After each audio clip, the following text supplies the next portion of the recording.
CBSE class 12 chemistry हमारा chapter है solutions और उसमें हम टॉपिक पढ़ रहे हैं colligative properties of solution.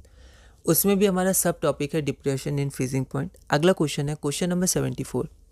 A 5% by mass of cane sugar in water has a freezing point of 271 kelvin.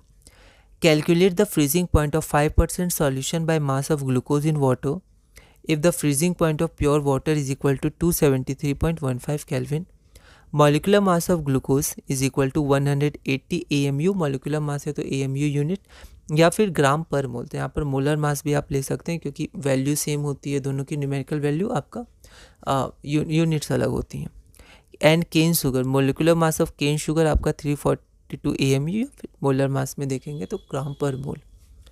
All India 2013 में 3 मार्क्स का आया था। ठीक है, तो ऐसा क्वेश्चन हमने किया हुआ है क्वेश्चन नंबर, मतलब पिछली वीडियो में हमने किया था क्वेश्चन नंबर 72। तो एक बार आप इसको ट्राई करिएगा। इसमें क्या है कि 5% solution by mass of cane sugar है, तो वहाँ पर सुक्रोज था, यहाँ पर केन शुगर है। ठीक है, C12H22O11। ठीक है, दोनों का सेम फार्मूला है। ठीक है, सेम आपका मोलर मास होगा। ठीक है, केन शुगर या सुक्रोज बोलिए। तो 5% बाय मास दिया हुआ है, इसका मतलब क्या होगा 5 ग्राम ऑफ सुक्रोज या 5 gram of cane sugar in 100 gram of solution. मतलब 5 ग्राम आपका केन शुगर है वो 95 ग्राम ऑफ सॉल्वेंट में होगा, क्योंकि जब आप फार्मूला अप्लाई करेंगे मोलैलिटी का तो उसमें number of moles of solute bye mass of solvent होता है, तो वहाँ पर मास ऑफ सॉल्वेंट आपको चाहिए। तो यहाँ से फिर आप फार्मूला अप्लाई करेंगे del TF is equal to KF times M। तो आपको यहाँ से KF की वैल्यू मिल जाएगी पहला केस से। पहला केस क्या है आपका केन शुगर का है।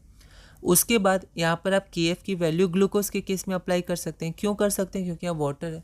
एक पर्टिकुलर सॉल्वेंट के लिए KF की वैल्यू सेम होती है, अलग अलग सॉल्वेंट्स के लिए क्रायोस्कोपिक कांस्टेंट की वैल्यू अलग अलग होती है ना।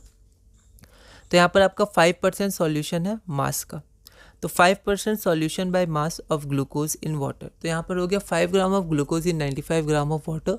यहाँ से आप डेल TF की वैल्यू कैलकुलेट करिएगा इस KF की मदद से जो आप केस 1 में निकाले हैं, और क्योंकि क्रायोस्कोपिक कांस्टेंट तो सेम होगा, तो यहाँ पर जो फ्रीजिंग पॉइंट आपका आएगा मतलब डेल TF वो आपका डेल TF आ जाएगा। और प्योर वाटर का आपको पता है 273.15 केल्विन।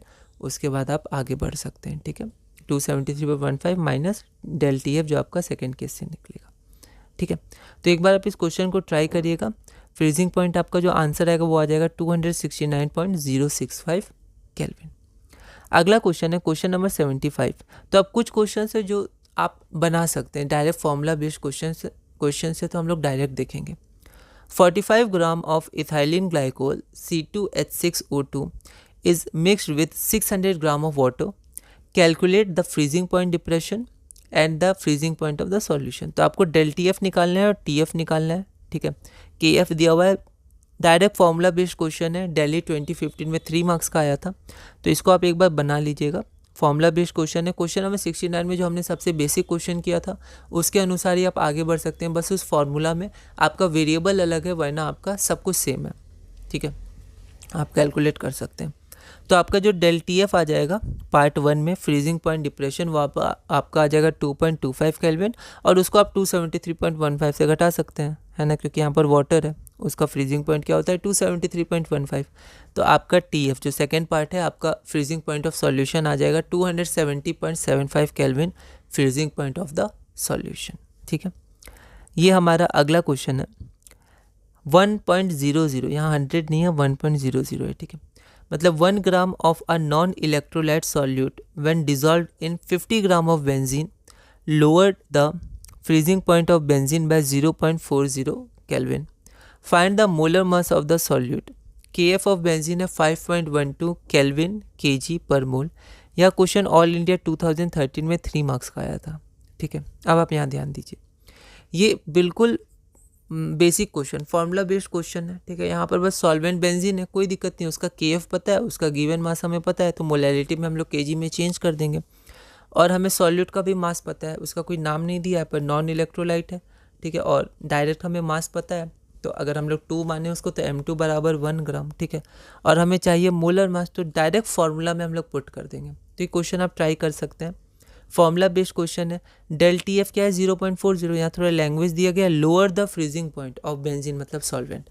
तो प्योर सॉल्वेंट में जब हम लोग नॉन इलेक्ट्रोलाइट सॉल्यूट डालते हैं, नॉन वोलेटाइल, तो फिर वो आपका लोअर कर ही देता है, ठीक है। तो यहाँ पर इसका यही मतलब हुआ कि आपका डेल टी एफ बराबर 0.40 केल्विन है ना।